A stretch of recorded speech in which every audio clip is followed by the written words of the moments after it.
Right, well, further onto this phone that I'm having a little look at inside, it's the KTAS model. Managed to remove the base. Turn it over. It's easier to do it as a video than actually typing it out. I'm not very good at typing, I'll be honest. And here's what was inside. Had the capacitor, beautifully made. The way they're clamped down, beautifully made. The terminals all laid out. Those ones there are the connections from the actual dial.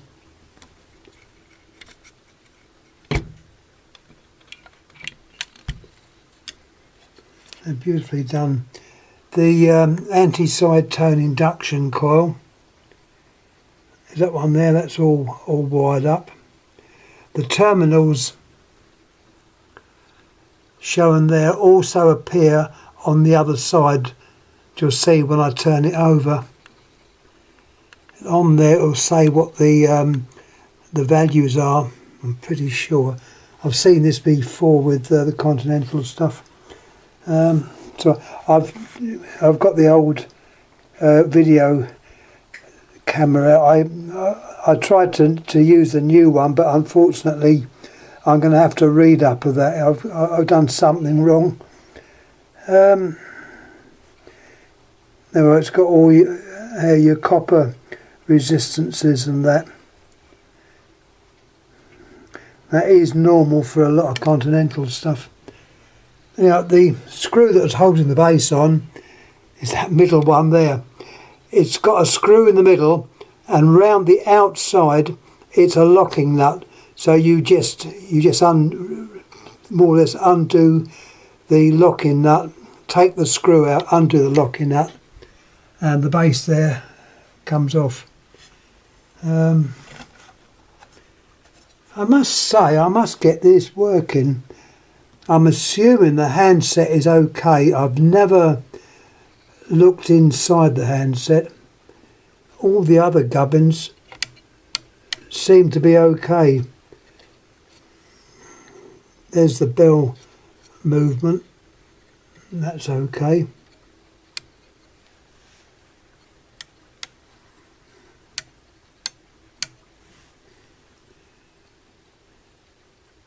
The contacts there of the switch hook are okay. It's more or less normal what they're doing. There's a brake there when it brakes, and it makes onto the other spring. That's okay, and there's plenty of follow as well, so that should be making good contact. The dial I've actually got going. Not a major thing. Good old WD-40 works wonders. If you want stuff to last on there a bit longer, which won't evaporate off, it's the clock oil, which is quite good. But that's working perfectly. I just hope the phone works okay. There's the meter. Still don't know what this was for, but I would think that it was some means of the day when this phone was made that was able to actually record how many calls went through. It's all working. Well, I say it's working. It clicks around. No diagram underneath, which was a shame, but not to worry. Here's the I've taken the old bit of wire off of the terminals, and you've got, I missed this the first time round. Where is it? L1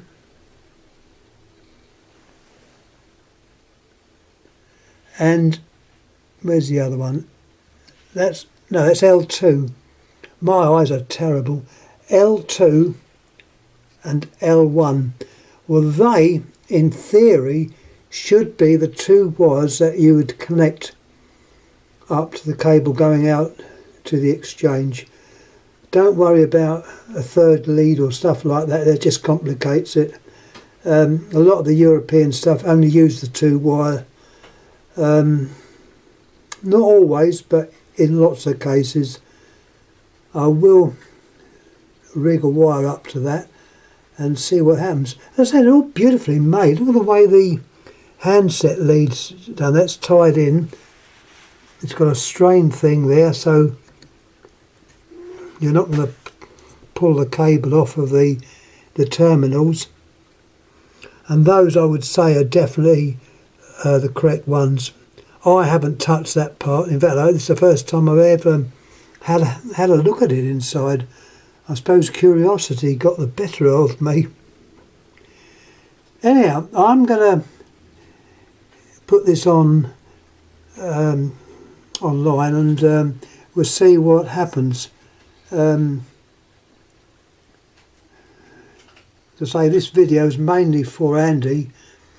We're working or trying to find information on a phone similar to this one. I believe it's come out of the same stable, but whereas my one's only been messed up in the fact that it's been dipped in copper